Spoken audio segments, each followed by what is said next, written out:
I'll snap your arm in half before you even step off this driveway. My brother-in-law, Chad, sneered as he stepped directly into my personal space. He tossed a pair of worn MMA gloves onto the pavement, laughing as my 7-year-old daughter, Lily, shrank behind my legs.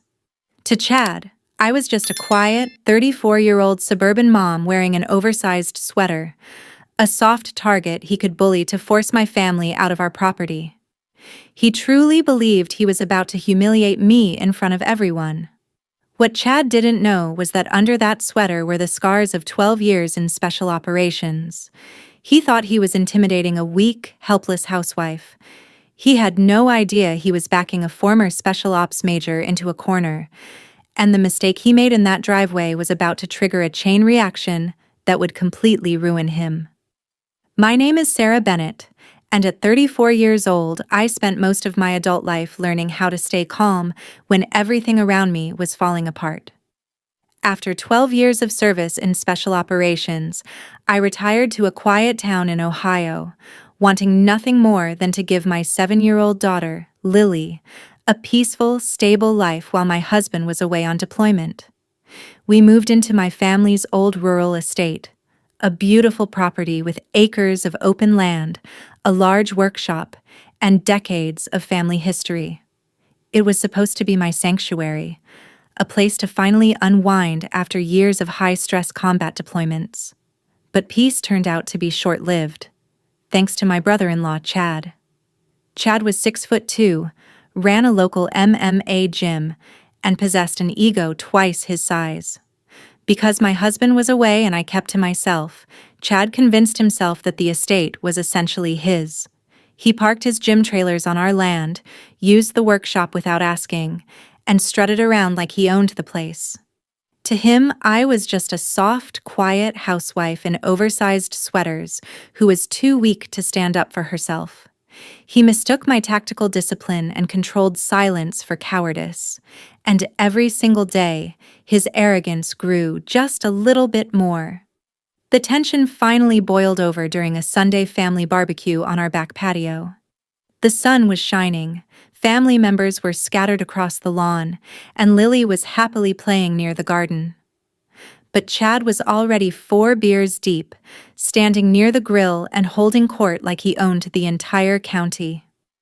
He was loudly bragging about expanding his gym, throwing his arm around his friends, and making grand declarations about the property. Then he turned his attention to me.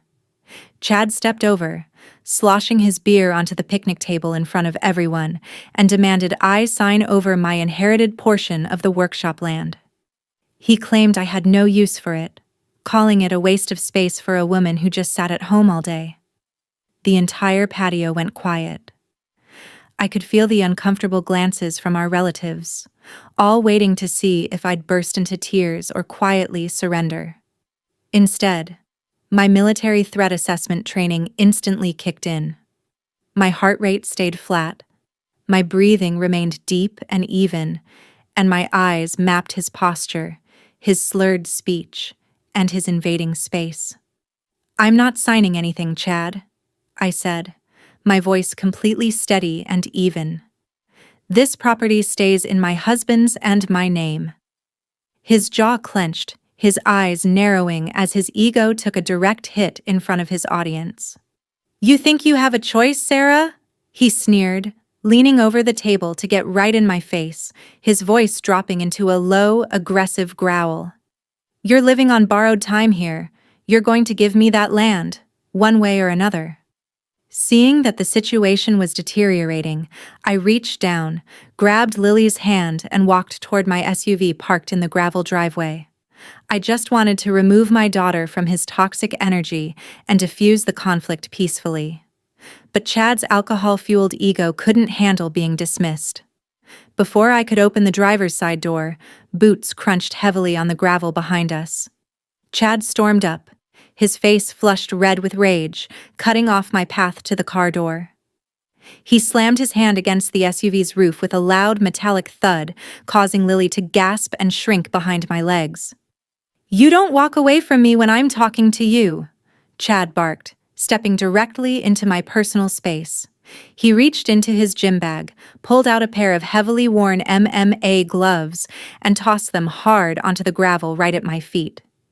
He bent down, bringing his sneering face inches from mine, his breath smelling heavily of beer. "I'll snap your arm in half before you even step off this driveway," he snarled, tossing his head toward the house. "I'll hospitalize you right here in front of your kid, and there's not a single person inside who can stop me." In that exact microsecond, every trace of the quiet suburban mother vanished. The line had been crossed, not just a threat against me, but a direct physical menace toward my child. I gently pushed Lily behind the cover of the car door, keeping her completely safe. I shifted my weight, dropping my center of gravity by a fraction of an inch into a balanced combat stance. My eyes locked onto his chin. "Chad," I said, my voice dropping an octave into the chilling, quiet pitch I used when commanding troops in combat zones.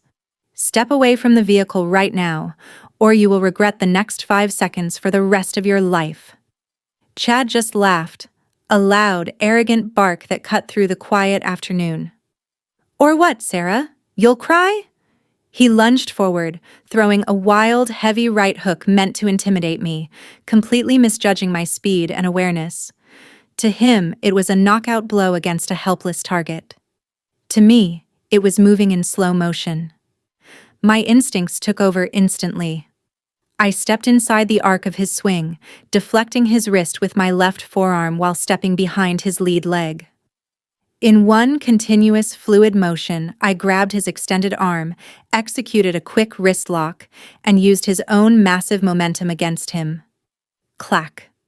Chad's heavy body slammed face first onto the hard asphalt with a sickening thud, knocking the wind out of him in a loud gasp. Before he could react, I swept his leg, twisted his arm into a wrist and shoulder lock behind his back, and drove my knee firmly into his upper spine. He was completely immobilized, pinned to the driveway like a bug on a board. He tried to thrash around, but the slightest shift in his weight sent a wave of excruciating pressure through his shoulder joint. I leaned down close, my voice dropping into a cold whisper right against his ear. 12 years in special operations, Major Sarah Bennett," I murmured softly. "I've disarmed men twice your size in pitch-black compound raids. If you move even a millimeter, I will dislocate your shoulder before you can blink. Do you understand me?" Chad froze, his entire body trembling against the pavement as his inflated ego completely shattered into pieces. Keeping Chad pinned effortlessly with one arm, I reached into my sweater pocket, pulled out my phone, and tossed it to my cousin who was standing frozen on the porch, his jaw hanging open in utter disbelief. "Call 911, I commanded, my voice sharp and unquestionable. "Tell them an aggressive trespasser made physical threats and was neutralized. Request an officer immediately." My cousin scrambled to dial, his hands shaking. Within 10 minutes, 2 county police cruisers pulled up the long driveway, their gravel dust rising into the afternoon air. The officers stepped out, weapons unholstered, taking in the scene. A quiet woman in an oversized sweater, kneeling casually over a 220-pound gym owner who was crying into the driveway. Chad immediately started weeping, trying to play the helpless victim. "Officer, arrest her!" he screamed, his voice cracking with desperation. "She assaulted me. She's crazy. She broke my shoulder." The senior officer looked from Chad to me, thoroughly confused. "Ma'am, care to explain what happened here?" I calmly maintained control over Chad until the officers stepped closer. "Officer, my name is Major Sarah Bennett. My brother-in-law here threatened to hospitalize me in front of my 7-year-old daughter, threw fight gloves at my feet, and launched a physical strike. I executed a standard defensive restraint." I pointed directly up at the corner of my garage eaves. "And if you check my high-definition security system right there, you'll see the entire encounter recorded in 4K with full audio." The officer looked up at the camera, then back down at Chad, whose face paled even further as he realized he'd been completely trapped. The shift in the officer's demeanor was instantaneous once they reviewed the security feed on their in-car system. The crystal-clear audio captured Chad's explicit verbal threats, the clatter of the MMA gloves, his aggressive step toward my car, and his wild punch, followed by my clean, purely defensive restraint. The deputies pulled Chad up off the gravel, cuffed his hands behind his back, and read him his rights. He was arrested on the spot for criminal assault, felony intimidation, and child endangerment. As he was shoved into the back of the cruiser, the fallout was swift and brutal. My lawyer filed an emergency protective order that same evening, legally barring Chad from coming within 500 feet of my family or our property. The security video was entered as key evidence into the official record. Word quickly spread throughout our small town about what had really happened in that driveway. When local news outlets picked up the story of a gym owner getting legally arrested after threatening a female combat veteran, Chad's reputation was obliterated overnight. Within 2 weeks, parents began pulling their children out of his martial arts classes, and several high-profile local sponsorships pulled their funding. Unable to cover his commercial lease or maintain his membership base, Chad was forced to shut down his gym permanently. By trying to steal my family's land and humiliate me, Chad managed to lose his business, his local standing, and his freedom. All because he couldn't recognize the quiet strength of a woman who had survived far worse than him.